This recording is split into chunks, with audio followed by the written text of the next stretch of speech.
حضرت سعید بن عامر رضی اللہ تعالیٰ عنہ آپ کے گورنر ہیں، حمص کے گورنر ہیں۔ جب لسٹ آئی نا غریبوں کی، حضرت عمر نے کہا کہ حمص کے جتنے غریب لوگ ہیں ان کی لسٹ بنا کے بھیجو، ان کو چندہ لگانا ہے۔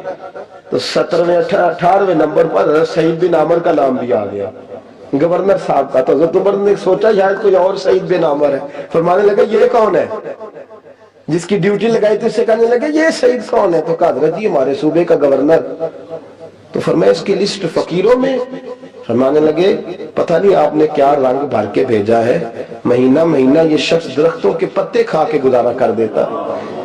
یہ میں فرشتوں کی کہانیاں نہیں سنا رہا آپ کو، میں آپ کو جنات کی یا عالم بالا کی باتیں نہیں، اس دھرتی پہ بسنے والے، اس دھرتی پہ وقت گزارنے والے میرے رسول پاک کو تیار کردہ ہیرو کی باتیں عرض کر رہا ہوں۔ حضرت عمر گئے ایک دفعہ، کہا مجھے بتاؤ تمہارا گورنر کیسا ہے؟ تو حمص کے لوگ کہنے لگے ہمیں اپنے گورنر سے 4 شکایتیں۔ کون کون سی؟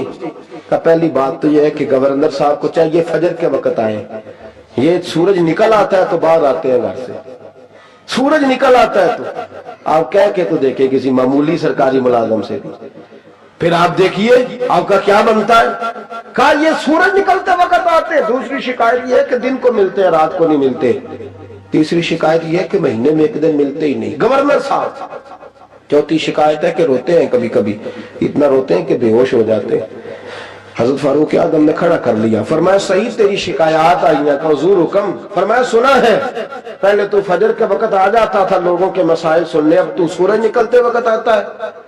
کہ حضور بیوی بیمار ہو گئی ہے اور گھر میں نوکر تو ہے کوئی نہیں، تو میں سویرے اٹھتا ہوں تو پہلے ناشتہ بناتا ہوں، بچوں کو کھلاتا ہوں۔ اس عورت نے 35 سال میرے ساتھ وفا کی ہے، اب چارپائی پہ ہے تو میں اس کے منہ میں لقمے ڈالتا ہوں۔ کہا اسے کھانا کھلا کے جب وہ دعا دیتی ہے تو پھر نکلتا ہوں۔ تو کہا سنا ہے تو ہفتے میں ایک دن ملتا ہی نہیں، مہینے میں۔ کہنے لگے حضرت جی جب مدینے سے آیا تھا تو ایک کرتا اور ایک تامت ساتھ لایا تھا، مجھے آج 2.5 سال ہو گئے ہیں، میں نیا لباس نہیں خرید پایا۔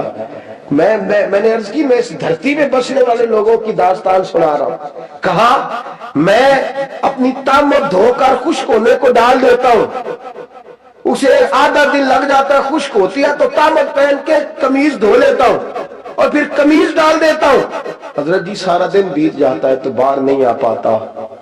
حضرت عمر فاروق کی گردن جھک گئی، کہا سنا ہے تو رات کو ملتا ہی نہیں۔ یہ لفظ کہے تو حضرت سعید بن عامر کہنے لگے یہ میرا راز تھا، آپ میرے امیر نہ ہوتے تو کبھی فاش نہ کرتا، دن میں نے بندوں کے لیے رکھا ہے، رات اپنے رب کے لیے رکھی ہوئی ہے۔ میں رات کی تنہائیوں میں اپنے کریم کی بارگاہ میں جاتا ہوں اور میں سارے دن کے گناہوں کی معافی مانگتا ہوں، میں اپنی غلطیوں کی تلافی کا سوال کرتا ہوں، اس کے حضور جاتا ہوں، اسے دکھڑے سناتا ہوں، رات میری اس کے لیے بیت جاتی ہے۔ حضرت عمر کی اور گردن جھک گئی، فرمایا یہ بتا کہ تم ملتا ہی نہیں، کبھی کبھی تو روتا ہے اور بے ہوش ہو جاتا ہے۔ حضرت جی 40 سال کی عمر میں کلمہ پڑھا ہے، جب 40 سال کے پچھلے گناہ یاد آتے ہیں تو کب پھر میں ضبط نہیں کر پاتا، وہ خطائیں، وہ پاپ، وہ جرم، وہ خطائیں جب سوچتا ہوں کہ رب کھڑا کر کے پوچھے گا بتا یہ جرم کیوں کیا، تو وہ احساس مجھے پریشان کر دیتا ہے۔ حضرت جی میں پھر برداشت نہیں کر پاتا، پھر میں تڑپ اٹھتا ہوں، میری یہ کوتاہیاں ہیں، بتائیے کیا کہتے ہیں۔ حضرت فاروق اعظم نے گردن اٹھائی تو آنکھوں میں آنسو تھے، کہنے لگے یا اللہ مجھے اس جیسے کچھ اور گورنر بھی عطا فرما، یا اللہ اس جیسے کچھ اور گورنر